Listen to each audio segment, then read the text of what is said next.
एक गांव में एक बुढ़िया माई रहती थी। वो हर साल जिउतिया व्रत करती थी एक पोता या पोती खातिर। वो हर साल श्रद्धे भक्ति से जीउत वाहन को पूजा करती है। आज जब घाट पर स्नान करके बैठती है कथा सुनने के लिए, तो जीउत भगवान से कहती है कि हे जीउत वाहन, मुझे एक पोता या पोती दे दो। मेरे बहू को 3-4 साल शादी का हो गया, अभी तक कोई संतान नहीं हुआ। बुढ़िया माई बहुत गरीब थी, लेकिन जीउत भगवान से कभी अन्न धन नहीं मांगी। वो एक पोता या पोती के भूखी थी। वो पोता और पोती जीउत भगवान से हर साल मांगती थी। फिर जब दूसरा साल आया तो बुढ़िया माई जाकर घाट पर बैठ कर जीउत भगवान से हाथ पसार करे वो पोता या पोती मांग रही थी। तभी न जीउत भगवान पीछे से आकर आवाज़ लगाते हैं, कहते हैं कि माई तू क्या कर रही है। बुढ़िया माई पीछे नहीं मुड़ कर देखती है कि कौन आदमी है, बच्चा है या बूढ़ा है, कौन है। वो पीछे मुड़ कर नहीं देखती है। वो कहती है कि बेटा, मैं तो अपना लिए एक पोता या पोती जीउत भगवान से मांगती हूँ। एक अगर पोता या पोती दे देते तब मैं धन्य हो जाता बेटा। मैं जीउत भगवान से हर साल व्रत करती हूँ और हर साल पोता पोती मांगती हूँ। जीउत वाहन कहते हैं कि माई रे, तेरा बहू तो गर्भवती है। तेरा घर में तो कुछ दिन के बाद तेरा घर में पोता आ रहा है। ये बात सुनकर बुढ़िया माई पीछे मुड़कर देखती है तो कोई पीछे नहीं है। वो बहुत आश्चर्य में पड़ जाती है कि अभी तो मुझे बोल रहा था कि माई तेरे बहू तो गर्भवती है, कुछ दिन के बाद तेरा घर में पोता आने वाला है। जब बुढ़िया माई का पूजा समाप्त हो जाता है तो वो घर जाती है और उनकी बहू कहती है कि माँ, आज तो मुझे इमली खाने का मन कर रहा है। अब तो बुढ़िया माई का खुशी का ठिकाना नहीं है। वो जीउत भगवान को कूटी कूटी धन्यवाद देती है। कहती है कि जीउत भगवान, आप स्वयं आकर मुझे संताना दिया कि आपका बहू तो गर्भवती है, आपका घर में पोता आने वाला है। जीउत भगवान, आप तो स्वयं आकर मुझे खुशियाँ दे दिया। हे भगवान, आपका तो महिमा अपरंपार है और आपका तो पूजा अपरंपार है। हे जीउत भगवान। बुढ़िया माई अपना बहू को इमली लिया कर देती है। बहू इमली बहुत श्रद्धे से खाती है। कुछ दिन के बाद उनकी बहू का खूब सुंदर पोता हुआ। अब तो बुढ़िया माई का खुशी के ठिकाना नहीं है। उनकी बहू को खुशियाँ मिल गया। उनकी गोदी तो जीउत भगवान भर दिया।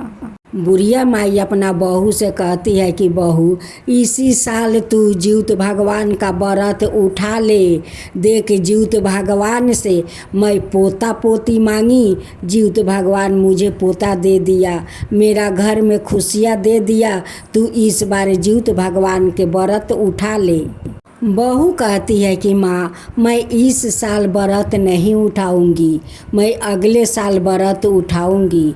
सासू माँ कहती है कि देख, इतना दिन के बाद तो जीउत भगवान ने तुझे माँ बनाया है, तू क्यों नहीं इस साल व्रत उठाएगी।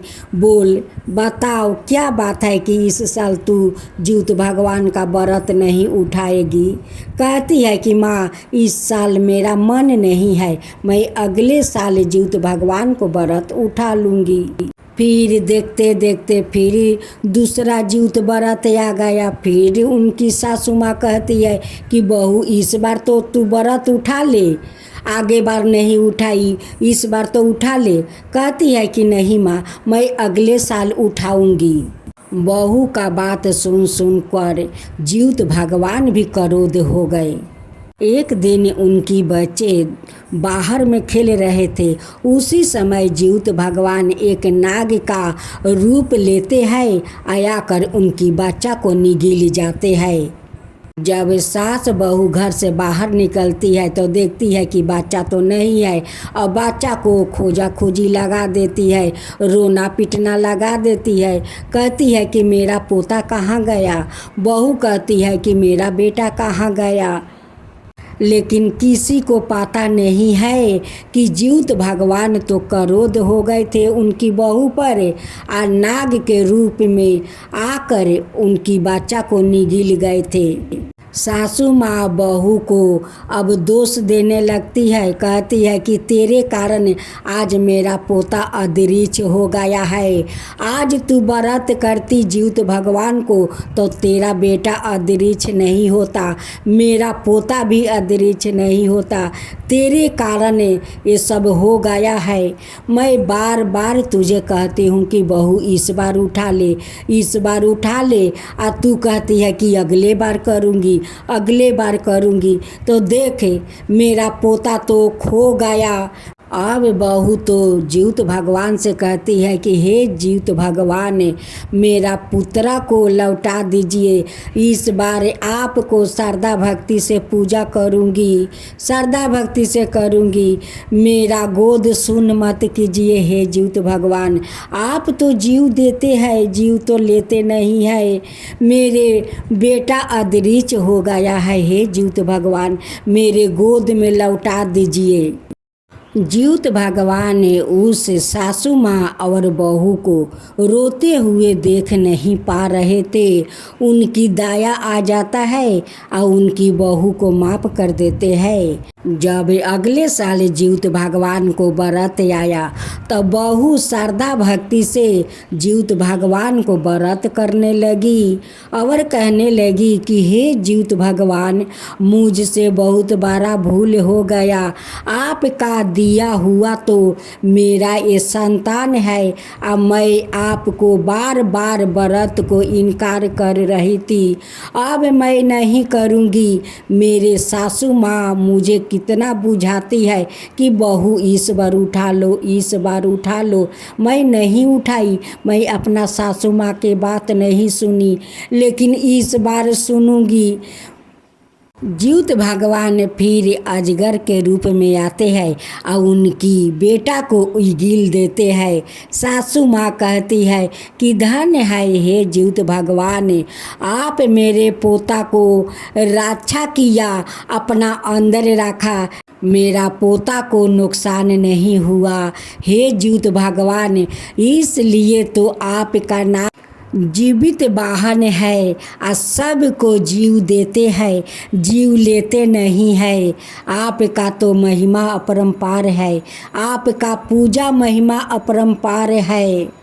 आप मेरा पोता को लौटा दिया, अब मेरी बहू कभी इनकार नहीं करेगी। अब आपका श्रद्धा भक्ति से हर साल जीवित व्रत करेगी अपना संतान के लिए। हे जीवित भगवान, मैं भी आपका व्रत करूँगी। जैसे आप उस बुढ़िया माई का पोता को लौटा दिया, वैसा ही सब को लौटाना, सब बच्चों को रक्षा करना, सभी को इच्छा पूरा करना। हे जीवित भगवान, सभी को रक्षा करना। जय जीवित भगवान, जय जीवित भगवान।